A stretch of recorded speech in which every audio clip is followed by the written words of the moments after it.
Oh, dali. That's Carlos? Ah, okay.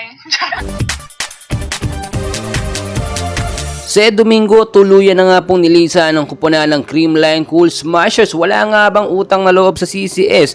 At ano nga ba ang tunay na dahilan ng kanyang pag-alis sa Creamline? And before that, mga kaibigan, please don't forget to like and subscribe for more CCS and PBL updates. Sa dinami-dami nga po ng lipatan serye, ngayong PBL o nalalapit nga po na PBL Conference 2024 ay sobra tayong nalungkot, no? Sa mga paborito nating player na lumipat sa iba't ibang mga team.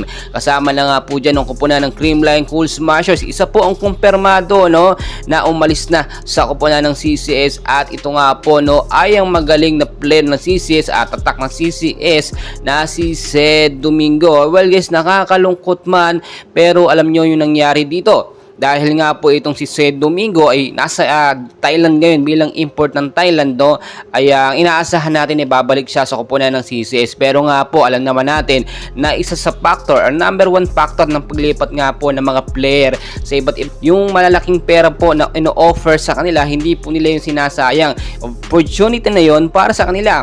And well guys, kung ikaw nga, no, ay kahit nasa champion team ka, kung maliit man ang offer sa'yo, syempre lilipat ka doon sa mas malaking offer. At napabalita nga po, kinumpirma din, no, ay na rin sa ating mga latest sources na nakuha sa internet ay Akari Chargers ang nanalo para kuhanin itong si Sed Domingo.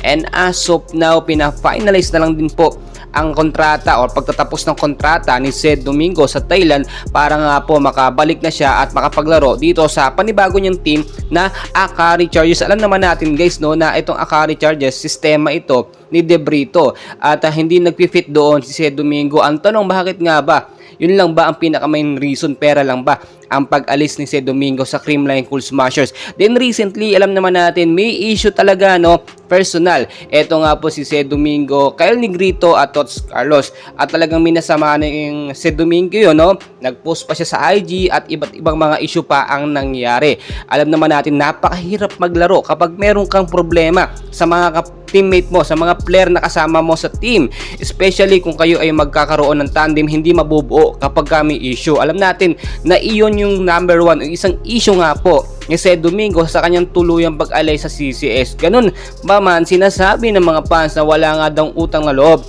itong si Sed Domingo. Kung hindi daw po dahil sa Creamline Cool Smashers ay hindi siya makikilala. Well guys, alam naman natin may potential itong si Sed Domingo. Kahit sa ang team siya maglaro, makikilala at makikilala siya kasi yung potential niya talaga, no, yun yung nakikilala sa kanya, hindi dahil kung saang team siya naglalaro.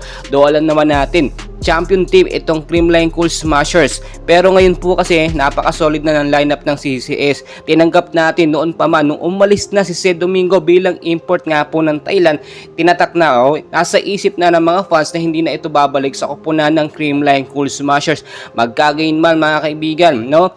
Maging masaya na lamang tayo sa Sed Domingo kung saan team man siya maglaro ngayong All Filipino Conference, no? At asahan natin na masusulit pa rin natin, no, yung laro ng Creamline kahit putol-putol at kulang-kulang na nga po sila. May mga player na pumapalit para sa kanila, no? Well guys, patuloy ko kayo nga update, and please don't forget to like and subscribe for more PBL at Creamline updates.